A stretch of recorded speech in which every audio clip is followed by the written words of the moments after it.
Hey, Steph, how are you digesting the way the season ended?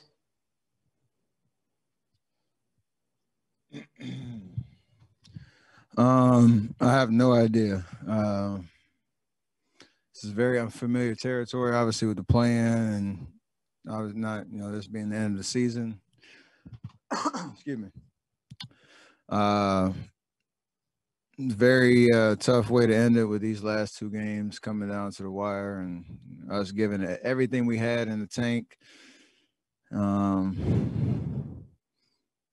Proud of every single person in the Oakland uniform tonight, all season. From 15 wins last year, injuries and all that, to what we made out of this year. It's pretty damn impressive. It's a very tough way to go out, and we would love to be playing on Sunday. But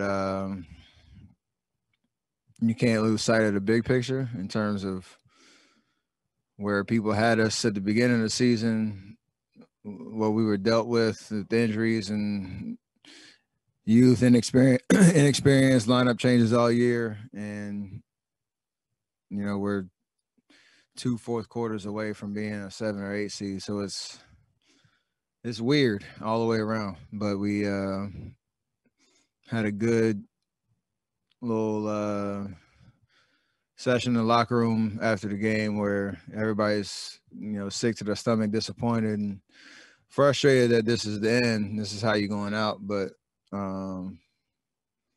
it's okay to pat yourself on the back for doing something that really nobody thought we could do. So I don't think there's any what's the terminology, moral victories, but this is it's weird because we're not used to this, but we're definitely proud of ourselves. And Steph, what did you feel pouring out of you as a competitor with 47 minutes tonight? Just give yourself a chance to have another game, whatever it takes. So, especially with the way they were defending me, LA last game. Just keep grinding, keep pressing, trying to find opportunities, and they'll come back from whatever 8 down in less than 3 minutes, and overtime, have an opportunity to win. It's all you can ask for.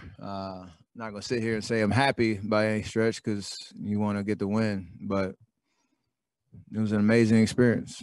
And again, something that you take a poll at the beginning of the season, nobody thought we'd be here. Next question is from Anthony Slater.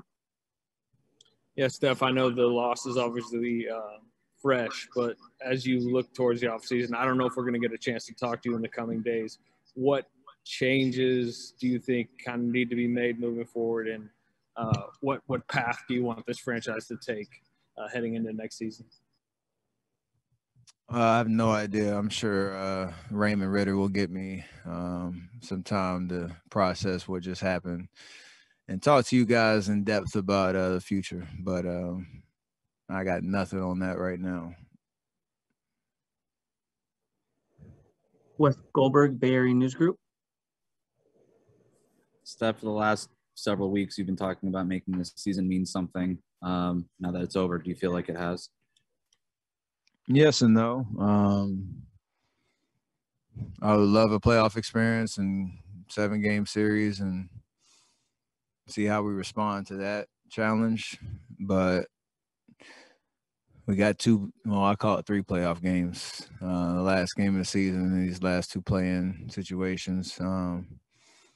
Sucks because you're down 1-2. Let's go on a run. But it's not how it's drawn up in terms of the format. And now we have 3 months to rejuvenate, retool, come back next season, whatever that means. So it's these last 3 games, including the homestand, I'll call it 9 games have been, or 8 games have been pretty awesome in terms of the sense of urgency and us understanding who we are. And I mean, look, we played 8 guys for damn near 22 games. Like, we left it all out there. I can't sit here and say I'm not proud of every single guy that was a part of that, because that's hard. You can nitpick any team throughout the course of a season for not living up to expectations, but there's a lot of heart that was,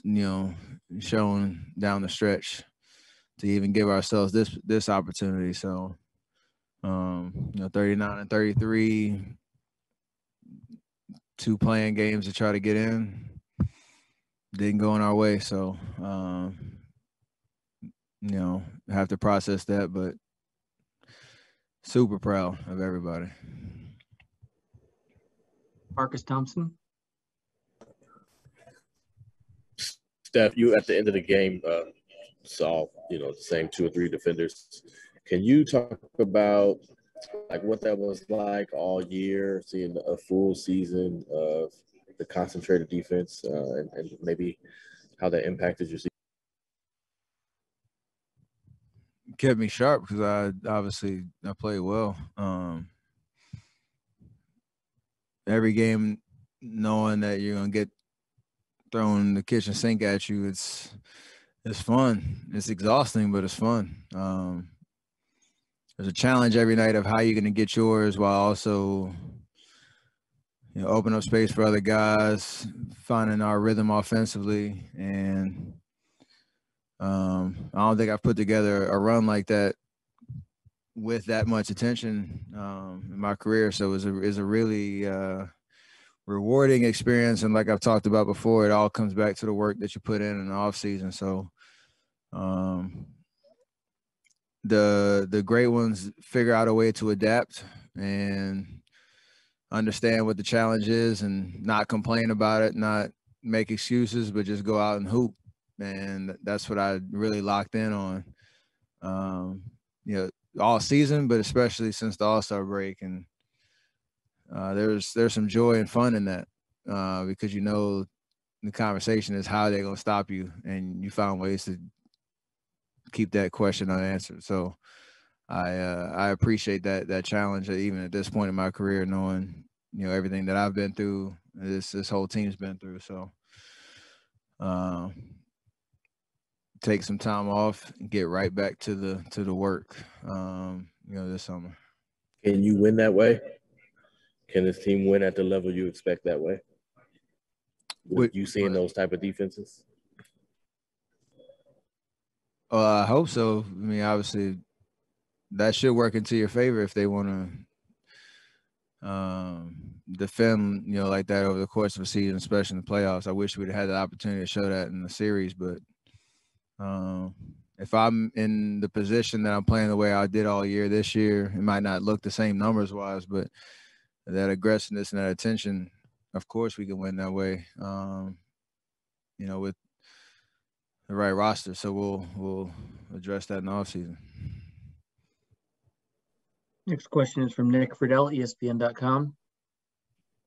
Steph, how much different do you guys instantly become going into next year with Clay back?